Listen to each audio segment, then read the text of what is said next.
Bom final de tarde para você que nos acompanha aqui no JTT Diário. Hoje nós vamos fazer uma conversa, uma entrevista com o Ivan Cima, que é um dos membros da coordenação do Conselho Indigenista Missionário da Região Sul, o CIMI. Primeiramente, antes da gente adentrar o nosso tema, Ivan, boa tarde, como está você, sua família, essa quarentena? Todos bem? Boa tarde, Cláudia. Boa tarde a todos que estão nos ouvindo. Sim, estamos nos cuidando na medida do possível, por casa, ou em situações que há necessidade de se deslocar, a gente se desloca a algum local, mas isto é esporádico. Mas estamos todos bem, se cuidando. Que bom, Ivan. E o tema de hoje, então, para a nossa audiência saber, diz respeito a um editorial, na verdade, um documento aí que foi publicado pela FUNAI e que faz aí vários ataques ao Conselho Indigenista Missionário, ao CIMI. Inclusive, em uma das partes desse documento, que a gente vai disponibilizar depois em forma de texto também para as pessoas acompanharem, fala que o CIMI, por muito tempo, teve aí uma política indigenista socialista, enfim, faz vários apontamentos com esse tipo de elementos, e certamente, o CIMI já vem se posicionando com relação a isso, porque a FUNAI diz que agora está vivendo um momento novo, que não existe mais socialismo dentro da FUNAI. Ivan, contextualiza para a gente, porque não tem a ver só com isso, já vem uma história de longa data, então fala para a gente um pouquinho mais sobre o que esse documento traz e quais são esses ataques específicos ao Conselho Indigenista Missionário. Pois é, Cláudia. De fato, a FUNAI ela vive outros tempos mesmo. A FUNAI ela é um organismo que ela tem a sua função de cuidar, zelar e de garantir o direito dos povos indígenas. Esta é a função da FUNAI. No decorrer da história, é claro que isso não acontecia de forma bondosa. Por muitas e muitas vezes, especialmente nos procedimentos de demarcação de terra indígena, os indígenas precisavam de muita mobilização para garantir esse direito.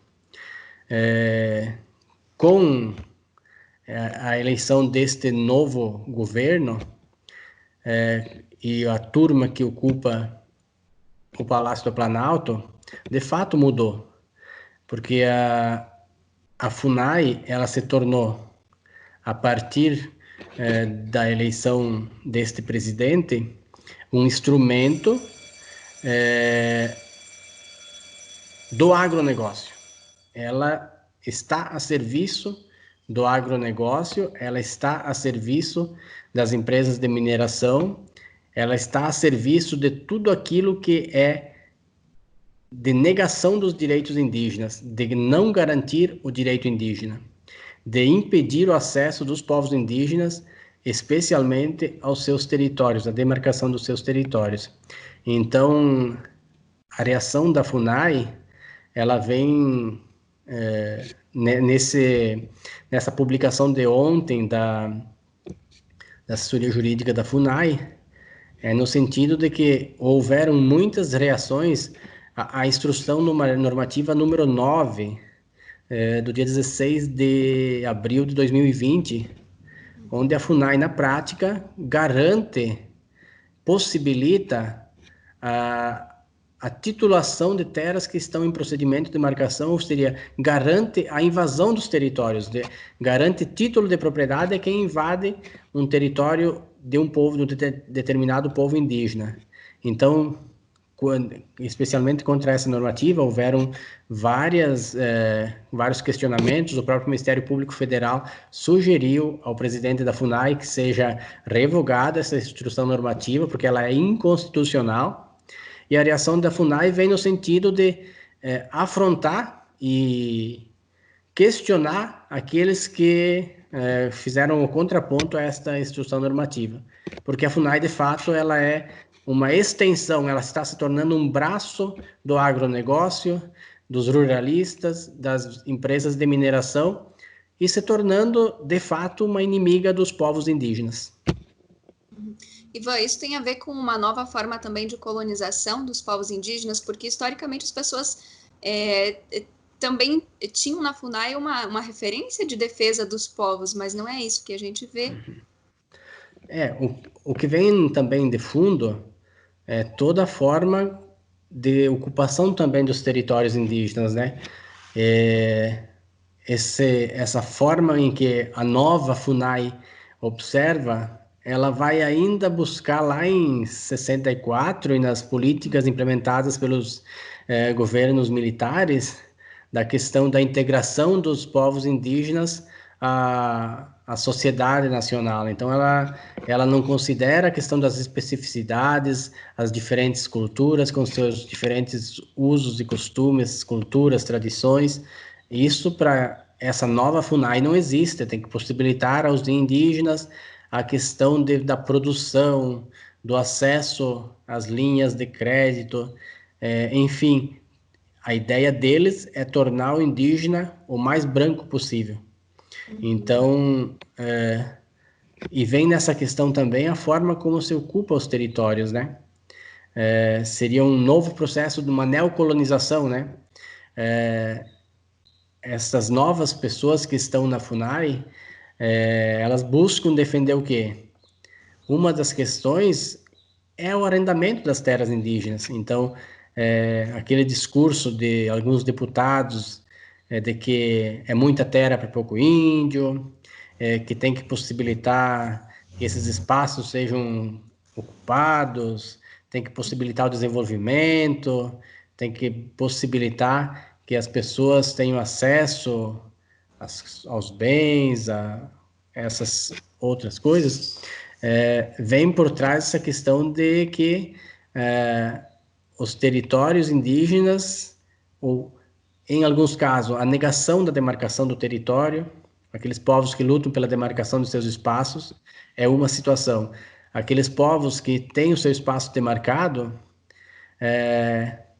esta nova FUNAI, ela busca construir perspectivas de que esses territórios sejam acessíveis aos ruralistas, criando mecanismos por meio de leis e de portarias que garantam a essas pessoas o acesso a esses espaços. Então, a nova FUNAI, ela é o espaço do ruralismo, e sendo o espaço do ruralismo, eles buscam o quê? Negar o direito ao acesso à terra, acessar aqueles espaços que estão demarcados e que são espaços dos povos indígenas e que eles têm o direito de ocupar como de sua cultura, com os seus usos, costumes e tradições. A terra é o espaço deles, o usufruto deles, né? Mas esses novos coordenadores da FUNAI, essa nova FUNAI, não vê assim, né? Ela vê esse espaço como espaço de produzir, tem que desenvolver a partir da nossa ótica, né? Claro, desenvolver para quê e para quem, né? E certamente aí dentro da FUNAI estão as mãos sujas de sangue de vários agroparlamentares e outros tantos sócios do agronegócio, enfim, das mineradoras. Isso. E assim por diante, né? Ivan, a gente sabe que existe também uma pandemia histórica, os povos indígenas lutam contra várias pandemias durante, né, séculos. E hoje, então, a gente também convive com o Covid-19. Acho que nesse momento a FUNAI ela aprofunda essa perseguição, essa invasão aos territórios no momento que os povos precisariam ter estrutura, ter dignidade para enfrentar esse momento. Então a gente percebe que há uma política de matança muito intensa agora nesse momento. Como é que vocês também têm avaliado isso enquanto Conselho Indigenista Missionário? Isso é um momento bem delicado também para os povos indígenas, especialmente para os povos indígenas, sejam esses povos indígenas das florestas, onde enfrentam um problema muito sério da questão da invasão dos garimpeiros, dos madeireiros, e esses invasores acabam levando para dentro das comunidades a questão da contaminação do vírus, seja também nos espaços onde tem a presença urbana, nos povos de contexto urbano, e aí a gente traz presente a questão do pico da terra indígena Jaraguá, em São Paulo, onde ontem confirmou a morte de uma criança. Bem complicado, né? E assim também, a gente traz para a nossa realidade aqui próximo também, qual que é o contexto das comunidades da nossa região. Nós temos as terras pequenas, temos muitos locais ainda em luta pela demarcação do território, e esses territórios são extremamente vulneráveis, né? Qual que é a característica desses espaços? Geralmente, qual que é a subsistência? A subsistência desses locais é o artesanato. Então, você precisa sair para coletar o material para produzir o teu artesanato, e você precisa sair também para vender o teu artesanato. Então, nessa época de pandemia, isso fica impossibilitado, né? Então, a situação que já era muito complicada, ela se agrava ainda mais, né? A fome, ela se acrescenta, ela aumenta, né? Então, é uma preocupação muito grande. E caberia o quê? Ao governo federal, e neste caso a FUNAI e a CESAI, serem os que estejam puxando a assistência a essas comunidades. Nesses momentos de crise ainda mais grave, você precisa dar condições de dignidade para as pessoas, que possam ter acesso à alimentação, que possam ter acesso à questão da higiene, aí entra a questão de álcool gel, a questão de todos os produtos de higiene e limpeza, a questão mais séria que vem do saneamento básico também. Então, ao contrário disso, você precisa fazer uma pressão muito grande para chamar estes órgãos à sua responsabilidade. No caso do Rio Grande do Sul, a DPU entrou com uma ação exigindo que a FUNAI e a CESAI cumpram com as suas funções, a questão de cesta básica, a questão de alimentação, a questão de produtos de higiene e limpeza para uma garantia mínima de condições a essas famílias. Então é uma situação bastante complicada. Essas famílias, elas precisam e elas têm a sua única forma, a questão do artesanato, a questão do trabalho também como assalariado, o trabalho também nas colheitas nos pomares, então tudo isso fica um pouco comprometido, né? Mas é uma preocupação muito grande e a gente, pelas características da nossa região, essa preocupação a cada dia ela aumenta com a possibilidade de contágio e o que isso pode significar para dentro das comunidades. Então, é uma situação bastante delicada. Sim, existem várias forças contrárias, mas é importante lembrar também que os povos historicamente vêm resistindo, né, Ivan? Então, há muitos espaços de luta também. Eu vou te agradecendo, Ivan, e gostaria que você também, se tivesse mais alguma coisa para complementar, alguma palavra a mais.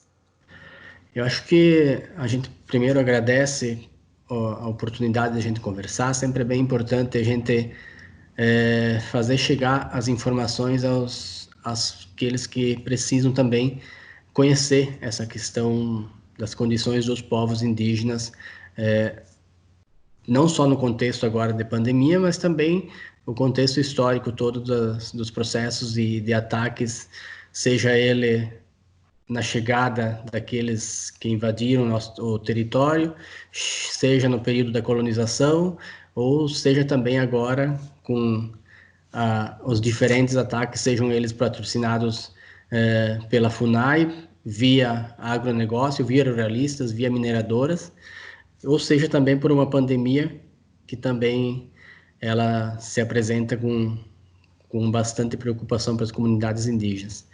Mas a esperança é que a gente consiga se fortalecer, que a gente também consiga, nesses momentos de dificuldade, buscar forças também para ampliar a nossa solidariedade, a nossa comunhão, e que a gente possa passar por este período e sair ainda mais forte, fortalecidos, e juntos a gente construir o bem viver também junto com os povos indígenas. Esperança que não pode morrer, né, Ivan? Não, Um grande abraço para vocês, continuem se cuidando, e aqui também o JTT é, claro, sempre um espaço aí para o Conselho Indigenista Missionário, para os povos indígenas e tantas outras realidades. Um forte abraço. Obrigado, Cláudia. Um abraço a todos.